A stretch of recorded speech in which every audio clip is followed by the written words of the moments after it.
cooking show. Today we are making two of my favorite Passover recipes, matzo balls and flourless chocolate cake. We will have two baking assistants today, my grandma and my mom. For the matzo balls you will need 3 eggs, half a teaspoon of salt, and half a cup of matzo meal. Get a separate bowl and crack 3 eggs separately into it.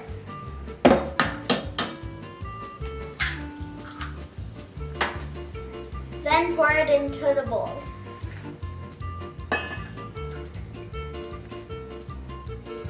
Then beat the eggs.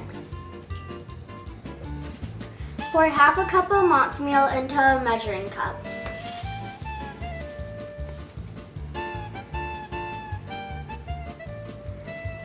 Then pour it into the mixture. Pour half a teaspoon of salt into a measuring spoon.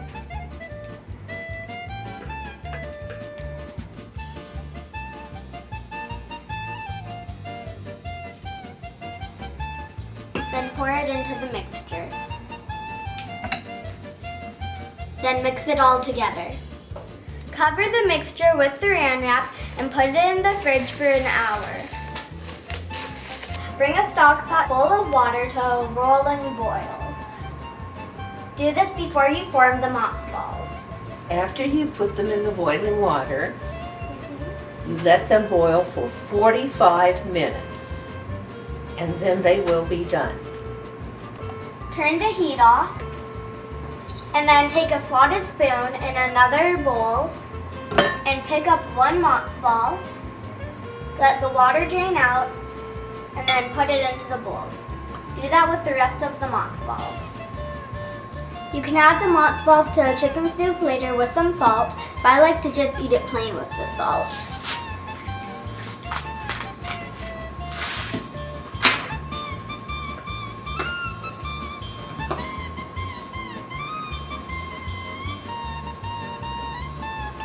Yeah, these are really good.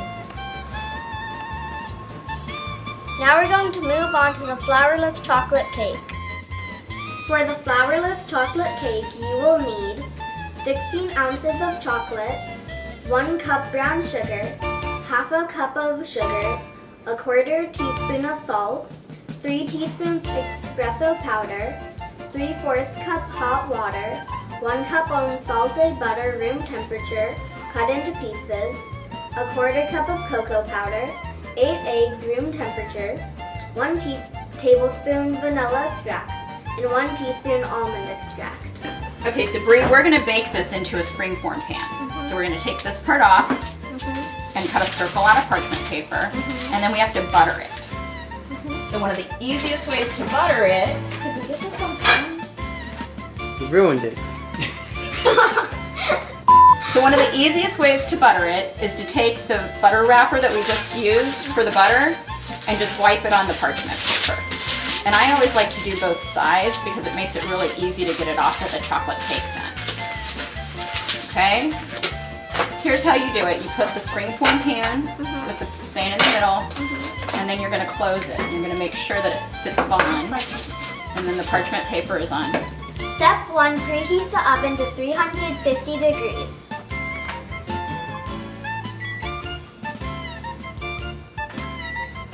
So first we're going to take the lid off, and then we're going to pour in the chocolate Into a Cuisinart.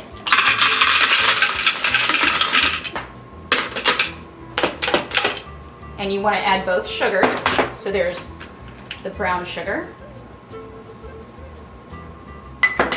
and then we have the espresso powder and the salt. Okay, now we're going to put the lid on. Got it all? Put the lid on, and then you want to pulse it until it turns like into sand.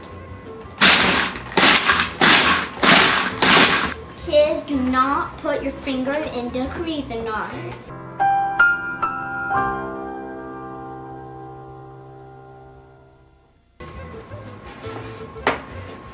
Yeah, that's salty, but tastes good. Turn the Cuisinart on and add your hot water.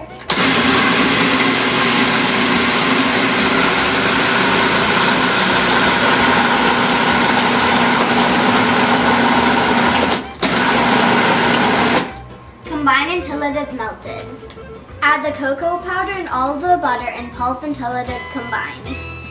I like to take the top off when I add the dry ingredients so I don't spill them all over the top. And then we're gonna go ahead and close it. And now we'll add the butter while it's going one piece at a time. Crack the eggs one by one And why do we do that? because there can sometimes be some blood in the egg. Actually, what you want to do is crack one and then turn it on and add it. And then you crack each one individually, so if there's shell or something, you only have one egg to deal with. Okay. Okay, so let's turn it on.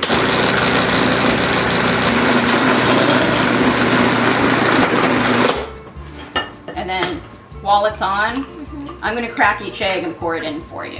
Okay. Okay? Okay. All right.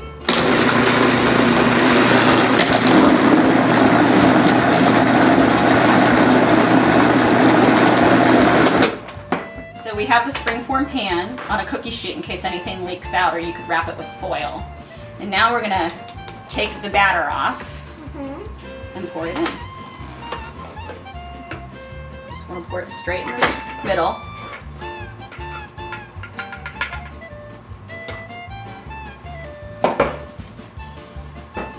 And we'll just scrape off the chocolate from the blade. Do you wanna scrape out the bowl? Yeah. Okay, you scrape out the bowl. There you go. Bake it for about an hour or until a toothpick comes out clean. Alright, so I'll put it in the oven for you. And we want to put it on the center rack. Kids, do not put it in the oven.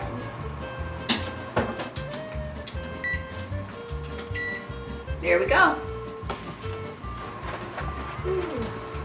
Check the cake with a toothpick to see if it is done. I don't think I'm done yet. Not yet. But this is why we put the cookie sheet down. It takes a long time to cook it. If it's not finished baking, just put it in for 5 to 10 more minutes and check it again and continue that process until the toothpick comes out clean. So we're going to take it out of the oven. Make sure it's done by sticking a toothpick in it. Perfect. And now we let it cool. Let it cool for about 10 minutes. Bree, I'm just running a knife around the edge. And the funny thing about this cake is it doesn't always come out, and that's why when we eat it, a lot of times it's just mixed up with whipped cream. That way we hide it. Powdered sugar? We can add powdered sugar, but first we have to get it out of the pan. Okay. Okay, so now we're just going to take it and turn it upside down on a plate. The easiest way is to take the plate and then turn it upside down. And then we take the spring pan off and peel your buttered parchment off and place this part back together and let it cool completely.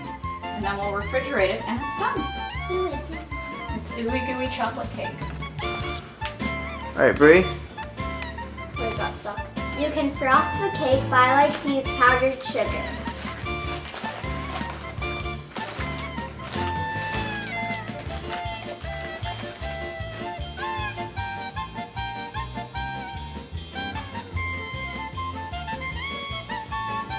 When you're done with the cake, put it in the fridge for at least an hour or overnight. When the cake is firm enough, you can take it out and eat it. Ooh, it's gooey.